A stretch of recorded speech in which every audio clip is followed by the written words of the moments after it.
नमस्कार, शाम के 7 बजने वाले हैं। वक्त है अपना बिहार का। आपके साथ मैं हूं शिप्रा झा और बुलेटिन में सबसे पहले बात करेंगे बिहार के शिक्षकों के लिए बड़ी खुशखबरी है। बिहार में आज शिक्षकों को बड़ी खुशखबरी मिली। न्यूज 18 की खबर का बड़ा असर भी हुआ। शिक्षकों का अब नए सिरे से ट्रांसफर होगा। इसके लिए 1 दिसंबर से लेकर 15 दिसंबर तक ऑनलाइन आवेदन लिए जाएंगे। ई शिक्षा कोष पर शिक्षक ट्रांसफर के लिए आवेदन कर सकते हैं। ट्रांसफर में पति पत्नी, महिला, दिव्यांग और गंभीर रोग से ग्रसित शिक्षकों को प्राथमिकता मिलेगी। दूसरी बड़ी खुशखबरी स्कूल की टाइमिंग को लेकर है। बिहार में स्कूल का समय बदल गया है। ठंड की दस्तक के साथ ही 1 दिसंबर से स्कूल सुबह 9:30 बजे खुलेंगे और शाम 4 बजे तक ही चलेंगे।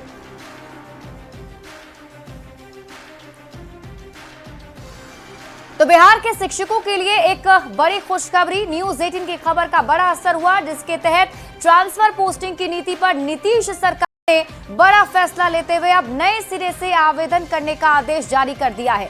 यानी कि अब नए सिरे से टीचर का ट्रांसफर हो सकेगा। क्या है तबादले की पूरी प्रक्रिया और शिक्षक कब तक कर सकते हैं आवेदन, इस रिपोर्ट में देखिए। शिक्षक अपने नए पदस्थापन को लेकर परेशान हैं, इसीलिए हम लोगों ने निर्णय लिया है कि जो नियोजित शिक्षक जिस जगह पर काम कर रहे हैं वहीं पर उनको काम के लिए। कल जहां सीएम नीतीश कुमार के फैसले का स्वागत किया गया था, वहीं ट्रांसफर पॉलिसी जो एक तरह से स्थगित की गई है उसका विरोध शुरू हो गया है। क्योंकि बिहार में अधिकांश टीचर जो हैं, जो पंचायत में बहाल थे या अपने नियोजन इकाई में बहाल थे, वो नहीं चाहते थे कि उनका ट्रांसफर हो। गुरुवार के दिन बिहार के लाखों शिक्षकों के लिए बड़ा दिन रहा। न्यूज 18 की खबर का बड़ा असर हुआ और नीतीश सरकार ने टीचर की ट्रांसफर पोस्टिंग को लेकर नया आदेश जारी कर नए सिरे से स्थानांतरण की बात कही। सुबह 10 बजे न्यूज 18 ने ट्रांसफर पोस्टिंग नीति लागू करने की शिक्षकों की मांग को प्रमुखता से दिखाया। ऐच्छिक ट्रांसफर का इंतजार कर रहे शिक्षक जरूरत के मुताबिक ट्रांसफर की मांग कर रहे थे। उस पॉलिसी को लागू किया जाए, स्थगित ना किया जाए। इसको लेकर चाहे महिला टीचर्स हों या पुरुष टीचर्स हों, ऐसे टीचर जो 6 फेज में खासकर बहाल हुए हैं, इसके साथ साथ बीपीएससी TRE 1, TRE 2 या 2010 के बाद जो बहाल शिक्षक हैं, उनकी संख्या ज्यादा है। न्यूज 18 पर खबर दिखाए जाने के लगभग 3 घंटे के भीतर बिहार सरकार ने अपने निर्णय को पलटा और करीब दोपहर 1 बजे नए सिरे से स्थानांतरण को लेकर नया आदेश जारी कर दिया। और देखिए, इस बीच बड़ी खबर जहां न्यूज 18 की खबर का बड़ा असर हो गया है। शिक्षकों का नए सिरे से फिर से ट्रांसफर की बात कही जा रही है। फिर से 1 दिसंबर से 15 दिसंबर तक ऑनलाइन आवेदन लिए जाएंगे। विशेष समस्या से ग्रसित शिक्षक आवेदन कर सकेंगे। वैसे शिक्षकों का ट्रांसफर हो सकेगा। इस शिक्षा कोष पर फिर से ट्रांसफर के लिए आवेदन लिए जाएंगे। लाखों शिक्षकों को राहत मिलेगी। बिहार शिक्षा विभाग की ओर से जारी आदेश में लिखा, ऐसे शिक्षक जो किसी विशेष समस्या के कारण अपने स्थानांतरण के लिए इच्छुक हैं, वे ई शिक्षा कोष पोर्टल पर जाकर अपना आवेदन नए सिरे से 1 दिसंबर से 15 दिसंबर तक ऑनलाइन जमा कर सकते हैं। नई तारीख तय होने के बाद बिहार शिक्षा विभाग के ACS S सिद्धार्थ ने न्यूज 18 से बात की और कहा कि बिहार के शिक्षकों को निराश होने की जरूरत नहीं है। टीचर खुश रहेंगे तो अच्छी शिक्षा दे पाएंगे। जिन शिक्षकों को तबादला कराना है वो नए सिरे से ट्रांसफर के लिए आवेदन कर सकते हैं।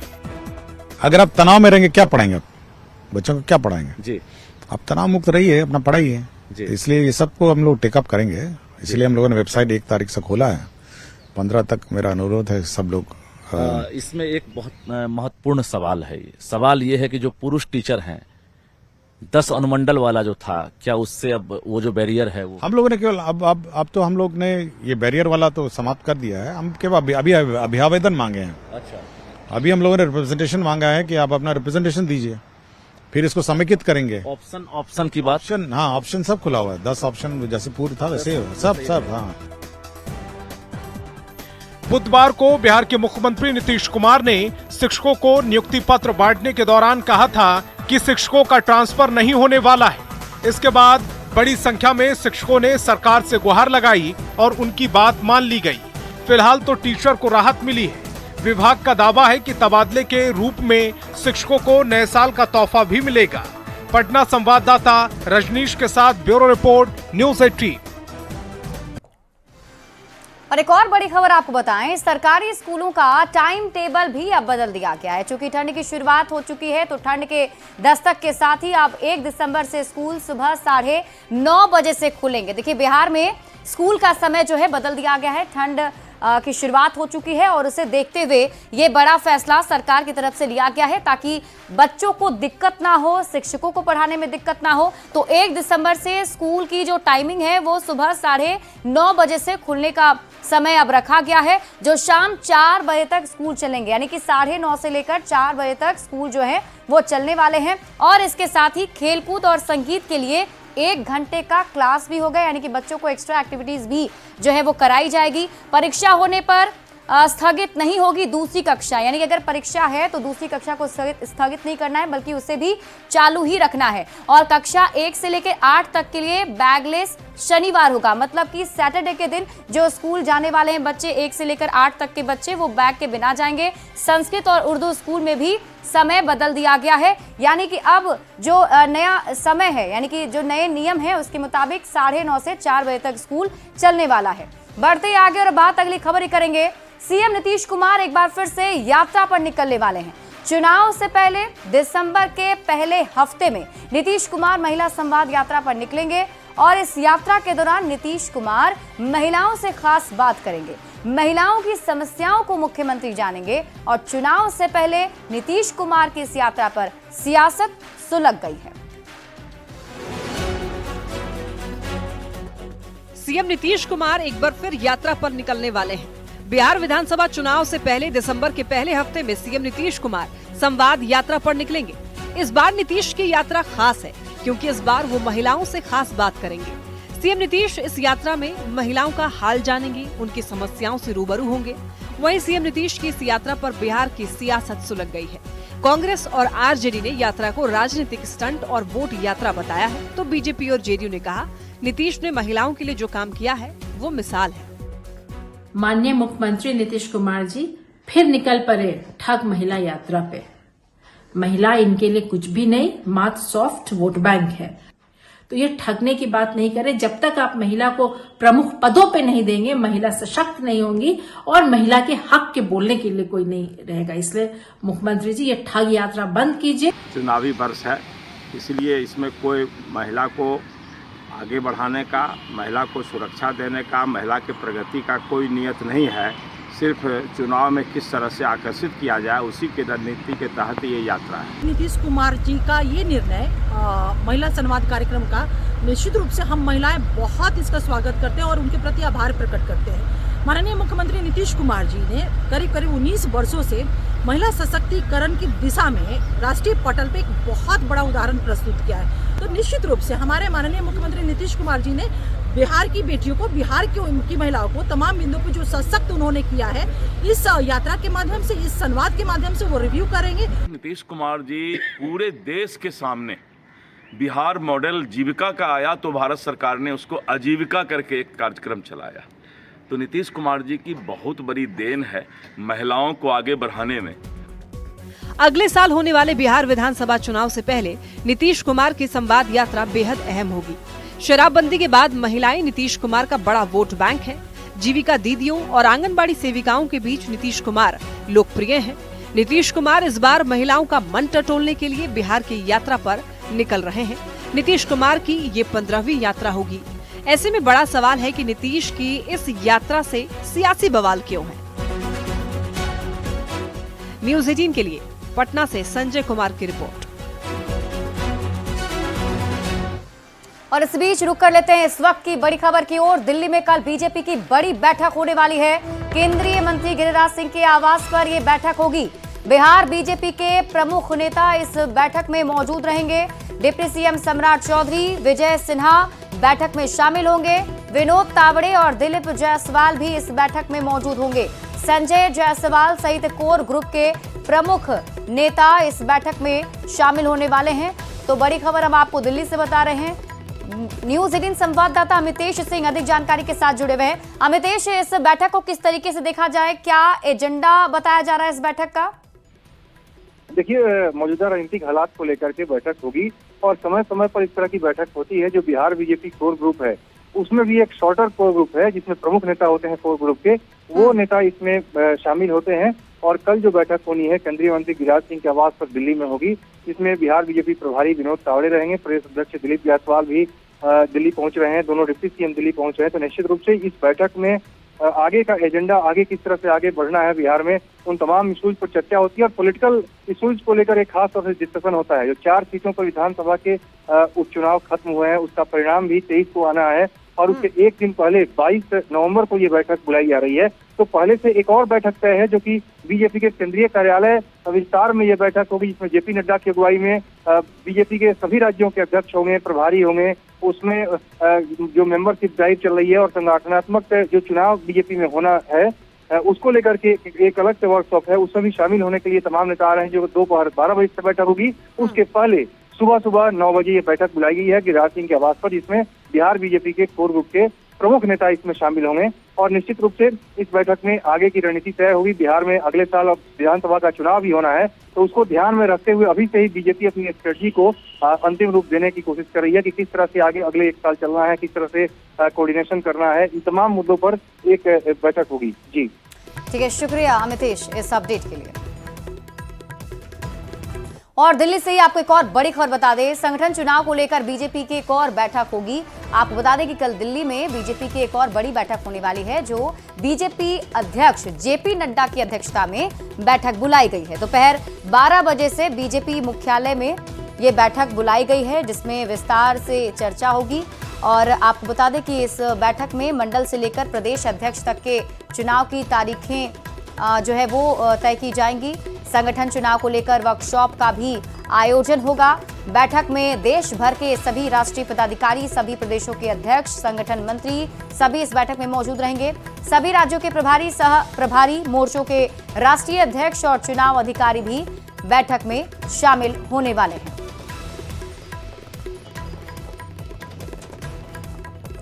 और देखिए, बिहार में 4 सीटों पर हुए उपचुनाव के नतीजे का इंतजार भी बेसब्री से किया जा रहा है। आमने सामने की लड़ाई में एनडीए और इंडिया अलायंस के नेता अपनी अपनी जीत के दावे कर रहे हैं।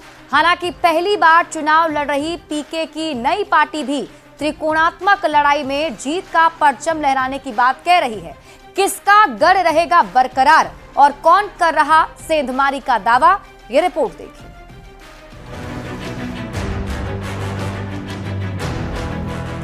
बिहार की 4 सीट पर उपचुनाव को लेकर वोटिंग हो चुकी है। हर किसी को रामगढ़, तरारी, बेलागंज और इमामगंज के परिणाम का इंतजार है। अगले साल होने वाले इलेक्शन से पहले इस उपचुनाव को सेमीफाइनल मुकाबले के तौर पर आंका जा रहा है, क्योंकि दोनों ओर से कांटे की लड़ाई देखी जा रही है। 2 सीटों पर आमने सामने की लड़ाई है, लेकिन बाकी के 2 सीट पर त्रिकोणात्मक लड़ाई दिख रही है। उपचुनाव में एनडीए और इंडिया अलायंस के बीच सीधी लड़ाई है। एनडीए की ओर से बीजेपी के 2, जेडीयू और हम के एक प्रत्याशी चुनावी मैदान में हैं, जिनका मुकाबला आरजेडी के 3 और सीपीआई-एमएल के 1 उम्मीदवार से है। एनडीए और इंडिया अलायंस के नेता अपनी अपनी जीत के दावे कर रहे हैं। माननीय नीतीश कुमार जी, माननीय प्रधानमंत्री नरेंद्र मोदी जी के नेतृत्व में जो काम हुआ है, उसके आधार पर एनडीए गठबंधन चुनाव में जीत हासिल करेगा। हम एक और छलांग लगा सकते हैं। इमामगंज में हमारी पकड़ मजबूत हुई है और मजबूत पहले से भी रहा है। उम्मीद करते हैं कि वह भी सीट हम जीतेंगे। 2020 के चुनाव में इन 4 में से 3 सीट पर महागठबंधन की जीत हुई थी। इस बार आरजेडी इमामगंज में भी जीत का परचम लहराने का दावा कर रहा है। हालांकि इस उपचुनाव में सभी 4 सीट पर जनसुराज के उम्मीदवार भी खड़े हैं। चुनावी रणनीतिकार प्रशांत किशोर की नई पार्टी के प्रत्याशियों पर भी सबकी नजर टिकी हुई है, जिनके नेता एनडीए और इंडिया के वोट बैंक में बड़ी सेंधमारी का दावा कर रहे हैं। 23 तारीख को जो फैसले आ रहे हैं वो बिहार के बदलाव के हक में होंगे, जनसुराज के हक में होंगे। ये हमारे वोट को कोई काट नहीं सकता है और पूरे तौर पे एनडीए को बड़ा समर्थन मिला है और चारों का चारों सीट हम अपने काम के दम पर हर हाल में जीतने जा रहे हैं। इंडिया अलायंस अपना गढ़ बरकरार रखेगा या एनडीए जीत का परचम लहराएगा? आमने सामने और त्रिकोणात्मक लड़ाई में जनसुराज के उम्मीदवारों की स्थिति क्या होगी, ये तो 23 नवंबर को आने वाले उपचुनाव के परिणाम में ही साफ हो पाएगा। पटना संवाददाता शैलेंद्र साहिल के साथ ब्यूरो रिपोर्ट, न्यूज़ 18। और झारखंड और महाराष्ट्र के एग्जिट पोल के बाद दावों का दौर शुरू हो गया है। सभी दल अपने अपने दावे कर रहे हैं। बीजेपी ने झारखंड और महाराष्ट्र में एनडीए की जीत का दावा कर दिया है, तो आरजेडी का भी दावा है कि दोनों ही राज्यों में इंडिया अलायंस की सरकार भारी बहुमत से बनेगी। रामगढ़ भी जीतेंगे, बेलागंज भी जीतेंगे। हम लोग मांझी जी की सीट जो है वो भी जीतेंगे और तराड़ी भी जीतेंगे। तो हम लोग चारों सीट पर जीतेंगे। और जो नए नए लोग भी आजमा रहे थे अपना हाथ कि दिखा देते हैं 24 में, उनको भी पता लग जाएगा कितना वोट आता है। एग्जिट पोल पर जिस तरह से लोकसभा चुनाव के परिणाम आए, उसके बाद और फिर हरियाणा चुनाव का जो परिणाम आया, तब एग्जिट पोल पर भरोसा लोगों को नहीं रहा। जो दिखाया गया उसके ठीक विपरीत रिजल्ट आया। हमें पूरा यकीन और विश्वास है कि झारखंड में और महाराष्ट्र में इंडिया गठबंधन की सरकार भारी बहुमत से बनने जा रही है और एनडीए का सुफड़ा दोनों राज्यों में साफ। और बिहार सरकार ने भ्रष्ट और नाकाबिल अंचलाधिकारियों पर अब तक का सबसे बड़ा एक्शन लिया है। राजस्व और भूमि सुधार मंत्री दिलीप जायसवाल ने ऐसे 189 सीओ के वेतन पर रोक लगा दिया है जो काम में लापरवाही बरत रहे थे। ऐसे अधिकारियों को मंत्री ने खुली चेतावनी भी दी है। नाकाबिल सीओ पर सबसे बड़ी कार्रवाई, मंत्री दिलीप जायसवाल का बड़ा एक्शन। भ्रष्ट अधिकारियों की सरकार की खुली चेतावनी। 189 सीओ का वेतन अभी रोका गया है। ये शायद आजादी से के बाद इतिहास में ये पहला इस तरह का एक्शन है। सुना आपने मंत्री दिलीप जायसवाल के कितने तल्ख तेवर हैं। बिहार में भूमि सुधार और राजस्व विभाग ने नाकाबिल और भ्रष्ट सीओ पर अब तक की सबसे बड़ी कार्रवाई की। सरकार ने ऐसे 189 सीओ का वेतन रोक दिया है जो भ्रष्टाचार का खेल खेल रहे हैं, अपने काम को लेकर लापरवाह हैं। मंत्री दिलीप जायसवाल ने अधिकारियों को खुली चेतावनी देते हुए कहा है कि सभी भ्रष्टाचारी का दिन लिखा हुआ है। हमारे साथ बिहार सरकार के मंत्री दिलीप जायसवाल हैं। दिलीप जी, कई पदाधिकारियों पर कार्रवाई हुई है। देखिए, चाहे सर्वे का काम हो या राजस्व विभाग के किसी भी तरह का जो हम आम जनता को सेवा देते हैं, मैंने खुला संदेश राजस्व विभाग के पदाधिकारी कर्मचारी को दिया है कि अगर जनता के साथ आप अन्याय करेंगे, जनता के काम में देर करेंगे, भ्रष्टाचार का अगर खेल होगा, तो दिलीप जायसवाल एक ऐसा मंत्री है कि उसके कलम से कोई नहीं बचेगा। लेकिन ना मेरी नज़र से कोई बचने वाला है, ना मेरे कलम से कोई बचने वाला है। सबका दिन लिखा हुआ है। जमरात जैसे लिखा रहता है ना दिन, उसी तरह सबका दिन लिखा हुआ है। कोई किसी को बचा नहीं पाएगा और आने वाले समय में मेरा विकराल रूप सामने आएगा।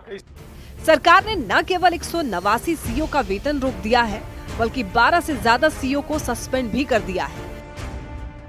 सरकार के इस एक्शन से साफ है कि अब राजस्व विभाग में भ्रष्ट अधिकारी बचेंगे नहीं, अब नप जाएंगे। जनता के साथ खेल खेलने वाले अधिकारियों की शामत आने वाली है। न्यूज़ 18 के लिए पटना से शैलेंद्र कुमार की रिपोर्ट। और बिहार को केंद्र सरकार की ओर से एक बड़ा तोहफा मिला है। केंद्रीय मंत्री नितिन गडकरी ने गया में 3700 करोड़ से ज्यादा की लागत से 6 सड़क परियोजनाओं का लोकार्पण और शिलान्यास किया। नितिन गडकरी ने राजौली से हरदिया तक 4 लेन सड़क का शिलान्यास किया, साथ ही हसनपुर से बख्तियारपुर तक 4 लेन सड़क का लोकार्पण किया। केंद्रीय मंत्री ने गया, पटना के अलावा कई जिलों में पुल और सड़क बनाने की घोषणा भी की। मुख्य रूप से पटना को जाम से निजात दिलाने के लिए NH 139 पर 1000 करोड़ की लागत से 9 किलोमीटर लंबा अनीसाबाद से एम्स एलिवेटेड रोड बनाने की घोषणा भी की गई। बेतिया में 25,000 करोड़ की लागत से गंडक नदी पर 11 किलोमीटर 4 लेन ब्रिज बनाने की भी घोषणा हुई। 1250 करोड़ की लागत से 11 रेलवे ओवरब्रिज बनाने का ऐलान भी किया गया। और फिलहाल इस बुलेटिन में अभी के लिए बस इतना ही। आप देखते रहिए न्यूज़ 18 बिहार झारखंड।